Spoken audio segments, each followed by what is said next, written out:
Shalom, salam sejahtera bagi Bapak Ibu, Saudara-saudara, anak-anak yang dikasihi oleh Tuhan Yesus Kristus.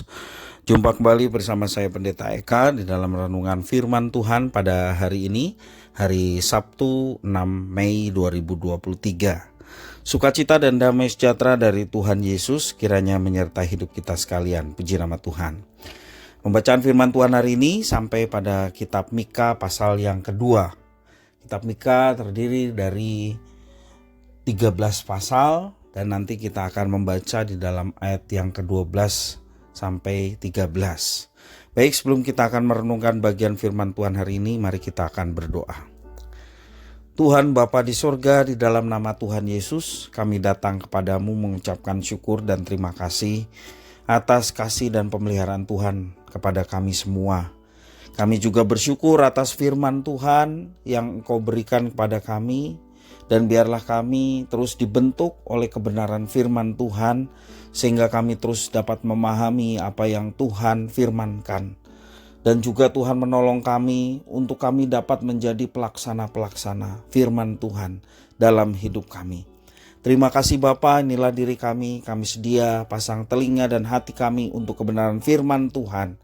Demi nama Tuhan Yesus kami berdoa. Haleluya. Amin. Mika pasal 2 ayat 12 sampai 13, demikian firman Tuhan. Dengan sungguh-sungguh aku akan mengumpulkan engkau seluruhnya, hai Yakub. Dengan sungguh-sungguh aku akan menghimpunkan sisa orang Israel. Aku akan menyatukannya seperti kambing domba dalam kandang, seperti kawanan binatang di tengah-tengah padangnya, sehingga ramai dengan manusia. Penerobos akan maju di depan mereka. Mereka akan menerobos dan berjalan melewati pintu gerbang dan akan keluar dari situ. Raja mereka akan berjalan terus di depan mereka. Tuhan sendiri di kepala barisan mereka. Bapak, Ibu, Saudara-saudara yang dikasihi oleh Tuhan Yesus Kristus, beberapa orang mudah berjanji, namun untuk menepati begitu sulit dan bahkan berujung pada kekecewaan dari yang dijanjikan. Kalau bahasa sekarang seringkali anak-anak muda mengatakan PHP atau pemberi harapan palsu. Berjanji supaya orang yang dijanjikan senang, tetapi itu hanya ucapan belaka tanpa ada pembuktiannya, sehingga disebut PHP. Bapak, Ibu, Saudara-saudara yang kasih oleh Tuhan, janji manusia seringkali meleset. Padahal janji itu ibarat utang yang harus ditepati atau harus dibayar lunas. Bagaimana dengan janji Tuhan Allah kita? Apakah kita memiliki perspektif yang sama seperti manusia berjanji? Manusia mudah mengucapkan janji tetapi mudah melupakannya atau mengingkarinya.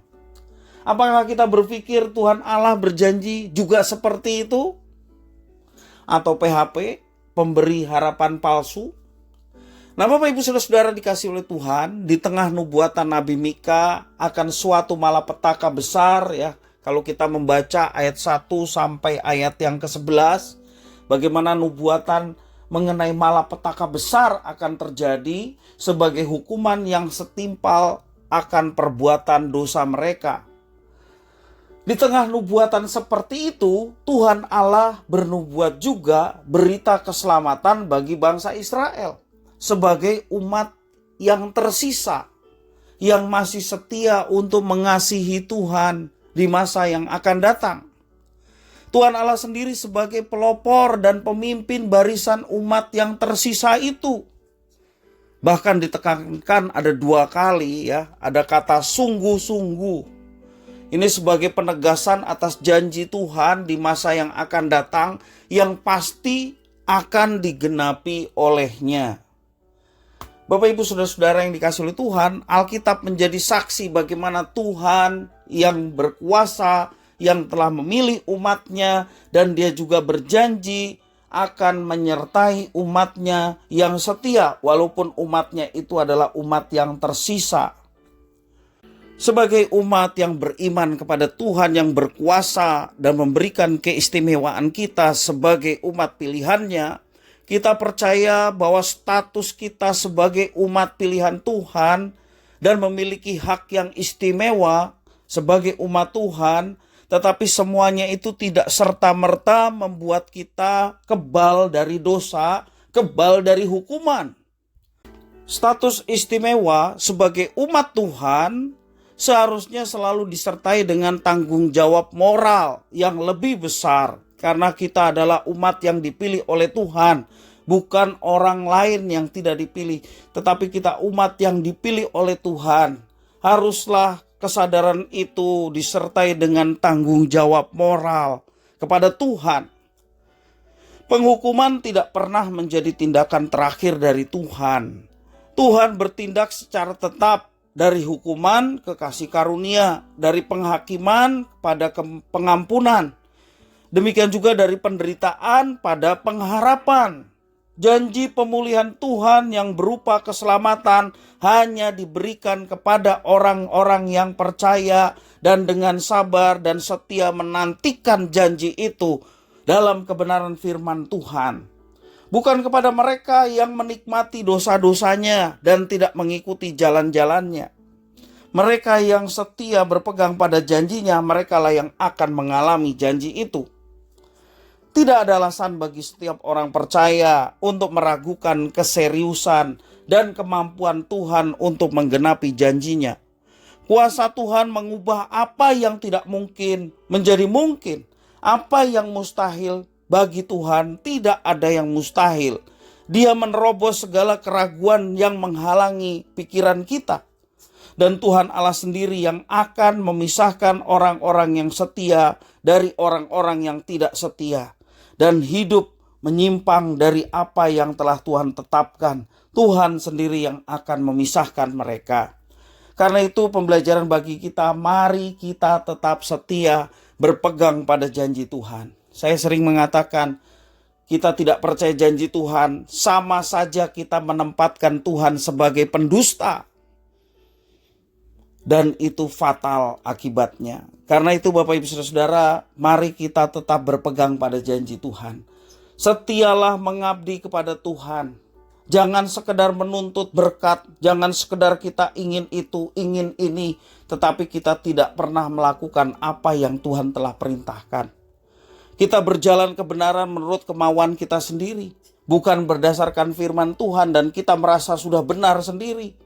Sehingga kita tidak perlu firman Tuhan, karena kita merasa sudah melakukan yang benar. Bapak Ibu Saudara-saudara yang kasih Tuhan, mari kita tetap memiliki hati yang lembut.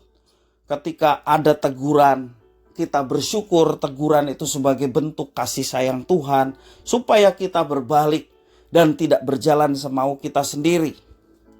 Dan tentunya jika kita mau hidup di dalam janji pemulihan Tuhan, maka hendaknya hidup kita setia dalam pimpinan Tuhan. Setiap waktu dan setiap saat, ya, di setiap tempat, dalam segala keadaan yang sedang kita alami, mari kita tetap setia kepadanya dan percayalah bahwa janji Tuhan pasti akan digenapi bagi setiap orang yang setia. Laksanakan apa yang Tuhan percayakan.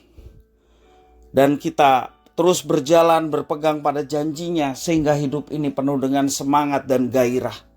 Dan percayalah, kita akan melihat semuanya itu tepat pada waktunya Tuhan. Jangan kita menjadi bosan, terutama ketika kita menghadapi persoalan hidup.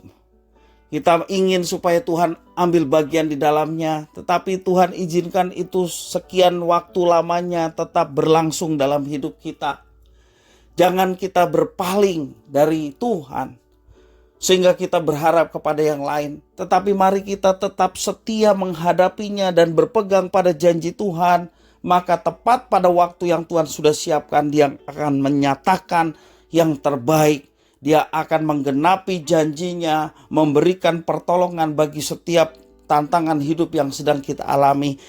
Karena itu janganlah kita menyimpang ke kanan dan ke kiri. Tetap berpegang pada janjinya bahwa Tuhan pasti akan menggenapi tepat pada waktu yang Tuhan sudah siapkan. Kiranya firman Tuhan memberkati kita sekalian. Mari kita berdoa. Tuhan Bapa di surga, terima kasih atas firman-Mu. Mampukan kami untuk berpegang pada janji Tuhan, sehingga hidup kami penuh dengan semangat. Semangat untuk setia melakukan firman-Mu. Semangat untuk mengabdikan diri kepada Tuhan. Dan kami tahu Engkau yang menuntun hidup kami, membawa kami untuk melihat janji Tuhan yang akan dinyatakan tepat pada waktunya. Terima kasih Tuhan atas firman-Mu. Demi nama Tuhan Yesus kami berdoa. Haleluya. Amin.